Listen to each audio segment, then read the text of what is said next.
Ay, ang daming libro. Malamang book festival ito. Sticker. Very high school. Yeah, very high school. Yung mabili ko sa letters, Wow. second year. Makakainis.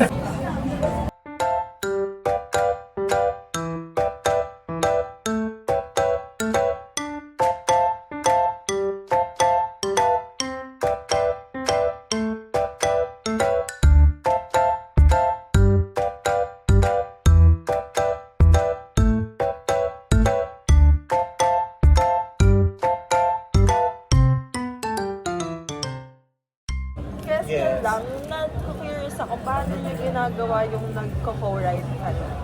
Actually, this one, yung Dreamland, we wrote this per chapter. So the first chapter was written by Cheska.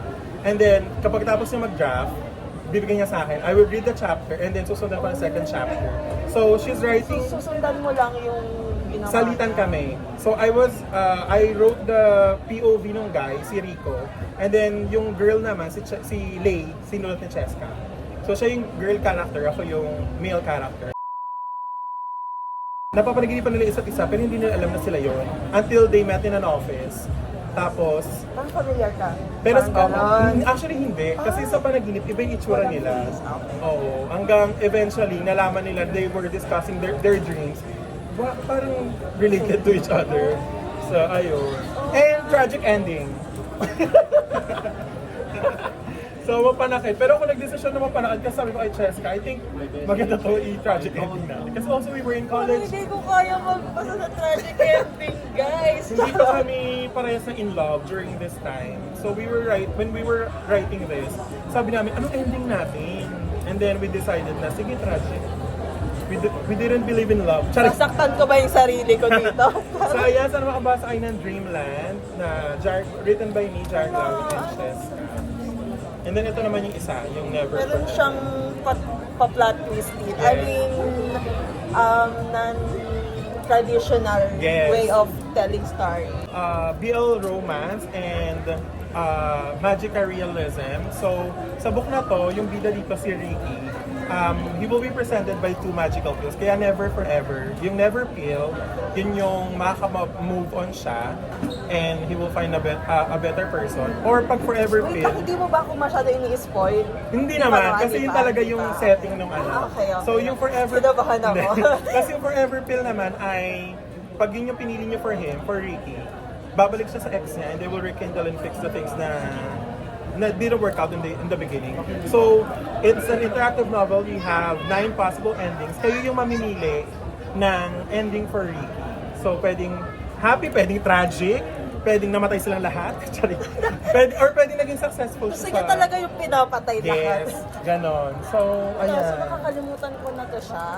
Parang, Kinalimutan ng ano. Sorry, di ko makakalimutan. Pero ito, ang weird din ito, Elino wrote this without chapters. Like, he wrote it continuously. Kaya when we were editing this, sabi ko, bakla, nakakahingal! So, nilagyan namin ng breakers, pero wala siyang chapters. Kasi sabi ni Elino, tuloy-tuloy na yung kwento. Kaya sabi ko, how will this end when I was reading it? So, bibigyan ko ba ito lahat? That's very interesting too. Nasa March 15, magbubook signing din siya. So, Kasi nga, kumakabalik ka. end na Yung wala mga hanggang Sunday. So, na-side mo na to siya? Pero wala pa siyang dedication. So, I could put a dedication if you buy this. Wow! Oh my. Ay, thank you po. I think ano yung bibiling kasi sabi ko, pag meron akong nakitang book na parang nag-goosebumps, parang nag-ano siya sa akin, na-touch na ako, parang sabi ko, I'll get it na. So feeling ko ito na yung kukunin ko. Pero parang get ko rin siya kasi gusto ko yung ano, yung paglalaroan mo siya, ay, gusto ko din masasaktan siya. True, true. Ikaw magdidesisyon sa buhay niya. Thank you. Thank you so Anong name mo? much. Sorry. Ay, Lauren, anong name mo? Jarek. Jarek. I met an author. Jarek. Kayo po ba, do you write? Yes, ito siya, itong libro namin. This is a poetry book, Endless Love. This, encapsulates yung first year namin together ni Jonathan. Actually, he was the first person who wrote the poems. Poems kasi to. And then, nung nabasa ko yung poetry niya, sabi ko, pakilamero ako. Gusto ko sagutin. So, this is also interesting kasi yung poetry niya, sinagot ko. So, ayun. But this is pure love. Like, quirky, mga poetry, not traditional. Very mga kulit lang, mga kulitan namin. Are you friends? We're partners. Yeah. So, encapsulate siya nung first year anniversary namin. So, ayan. So, ito ang third book na bibili niya. Alam mo, mali yung nag-interview Kaya, we have the picture together noong 2023. That's also, first time lang rin namin sa TBC yan. Pahit pa namin dyan, di ba? Lulusog na namin ngayon. Ibig sabihin, nakakaangat-angat na sa buhay. Or hiyang ka sa jowa. Hiyang sa pagmamahal. Kasi yung mga poetry namin is the typical one. Pero ito, when we wrote this, I don't know, just got the idea na gusto ko sagutin yung poems niya. Kaya naging Naka-curious ako. sagutan siya. Magkano to? Same rin, 280 na yung lahat naman ng books namin. Nakidnap ako dito. Charot! Nabudol siya. Sige. I'll get this na. Okay. Yung dalawa. Thank you so much. May pa-book signing ako mag-isa. Ito kami. Ayan ang ating mga author. Thank you so much for buying our books. Ay, pabunutin ka muna namin. Ay, oo nga. Ayan na yung pinakikitay ko. Baka magkaroon ng sale, di ba? Kasi magkaroon ng offer. Kanina may bumili rin ng 2 books namin, tapos nakuha siya 50% off. So, free na yung isa. Alam mo, ang gasana ayun. Yes. Oh, Lord. Let's go.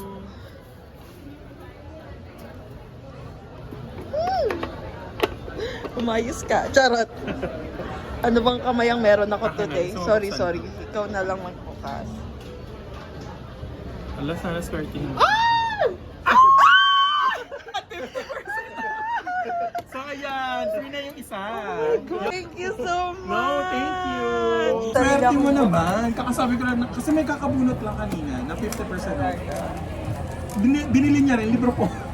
Nakamit ako ng 2 authors, tapos may 2 new books na ako, tapos libre pa yung isa. Naging free yung isa. Ito yun ang sinasabi ko sa'yo.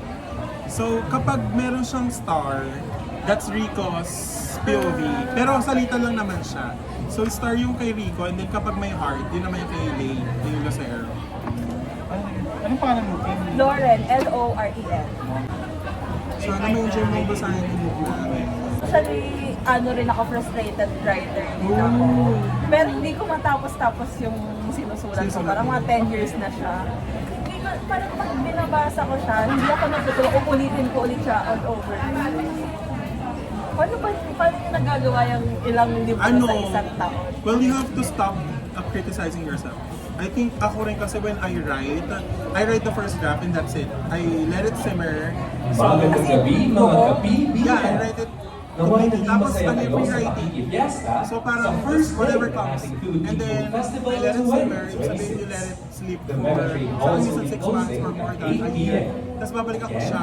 Halls Siyempre pag will be binalik mo closing na yung at malalaman mo na 8 yung p.m. mga things that you can Tickets change, will be bukas. revise.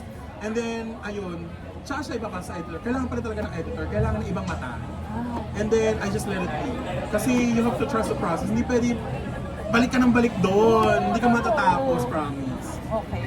I'll take note of that. From our author friends. Charot. Yes.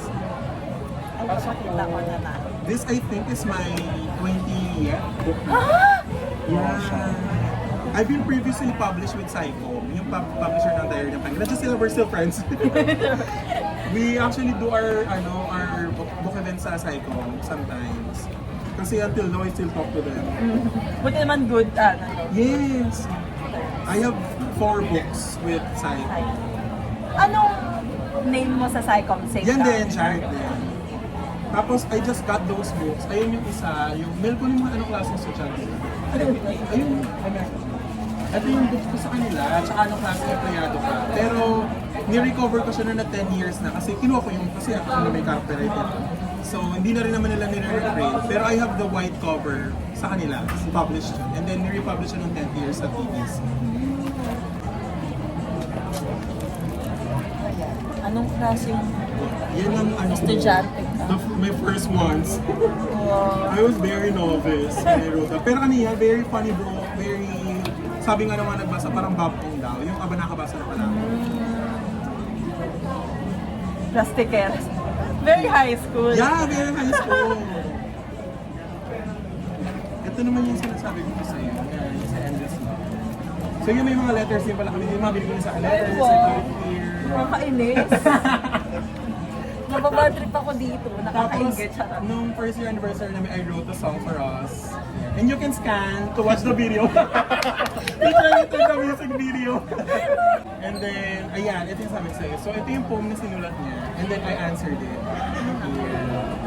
Sige, babasahin ko. Sana enjoy. Thank you so much. Thank you so much, Lauren. No problem. Pagkakita ko lang. Ay, may pa-bookmark pala ito. Yes, bookmark and postmark. Yung sinulat. Nandun sa harap. Ayun. And then this. Ay, tsaka ko nababasahin yung sinulat. Sarap. Hey, let's take a photo together. Ay, sige, sige.